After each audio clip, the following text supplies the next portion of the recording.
Halo semuanya, perkenalkan nama saya Handika Asa dari jurusan Teknik Mesin. Pada sini saya akan membahas tentang materi termokimia. Termokimia adalah salah satu cabang ilmu kimia yang mempelajari tentang perubahan kalor. Air bisa mendidih, badan terasa dingin saat musim salju, adalah salah satu bukti terjadinya perpindahan kalor dari suatu lingkungan ke sistem atau sistem ke lingkungan. Kalor merupakan energi panas yang mengalami perpindahan dari suhu yang lebih tinggi ke suhu yang lebih rendah. Kalor dalam keadaan standar akan mencari titik kesetimbangan agar dapat mencapai suhu kamar atau suhu standar. Perpindahan kalor antara benda ke satu benda lainnya dapat berupa konduksi, radiasi, dan konveksi. Dalam kehidupan sehari-hari, kita dapat lihat saat memasak air atau pendinginan air di dalam kulkas. Reaksi kimia juga sangat erat kaitannya dengan transfer kalor. Reaksi kimia terjadi ketika ikatan-ikatan kimia terbentuk atau terputus.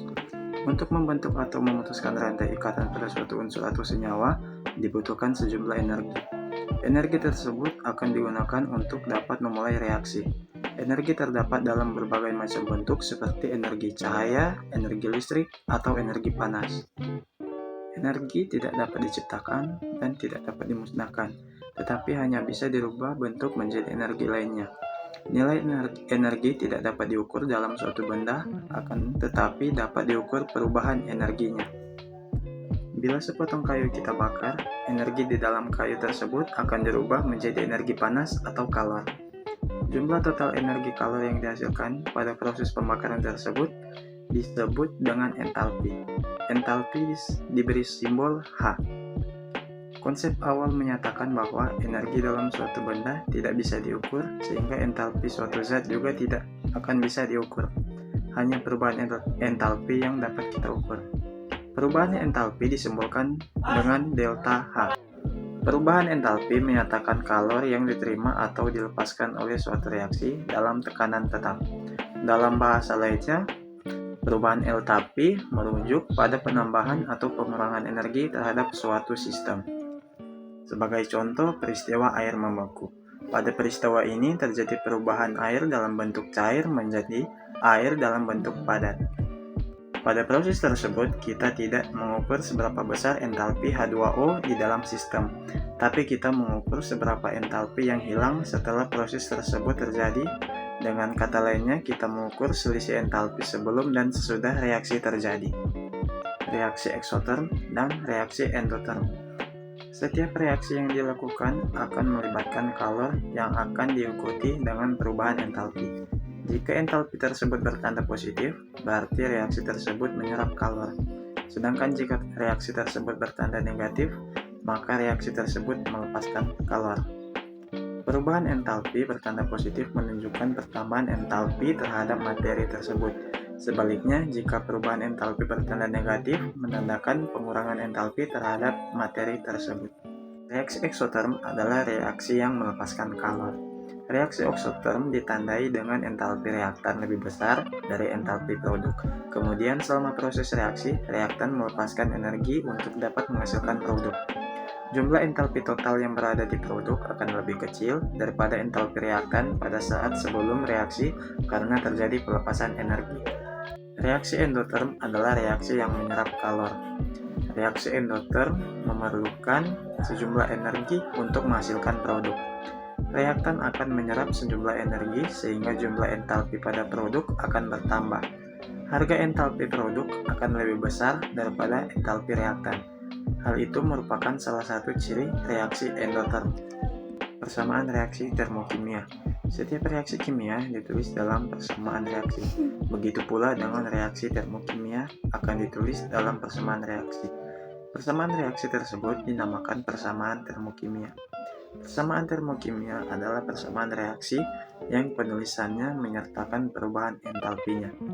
Penulisan persamaan termokimia sangat dipengaruhi oleh hubungan mol dengan perubahan entalpi jumlah zat. Contohnya, cara membaca reaksi tersebut adalah pembentukan 1 mol H2O cair dari gas hidrogen dan gas oksigen. Dibebaskan energi sebesar 285,85 kJ. Reaksi ini menandakan reaksi eksoterm. Jenis perubahan entalpi reaksi standar. Secara mendasar, perubahan entalpi dibagi menjadi 3 jenis, yaitu entalpi pembentukan, penguraian, dan pembakaran. Perubahan entalpi yang diukur pada kondisi tekanan 1 atmosfer dan pada suhu 298 Kelvin disebut dengan perubahan entalpi standar. Satuan dari perubahan entalpi adalah kilojoule, sedangkan satuan perubahan entalpi standar adalah kilojoule per mole. Entalpi pembentukan standar. Entalpi pembentukan standar adalah perubahan entalpi yang membentuk satu mol senyawa dari unsur-unsurnya yang diukur pada suhu dan tekanan tetap. Entalpi penguraian standar. Entalpi penguraian standar merupakan kebalikan dari entalpi pembentukan standar.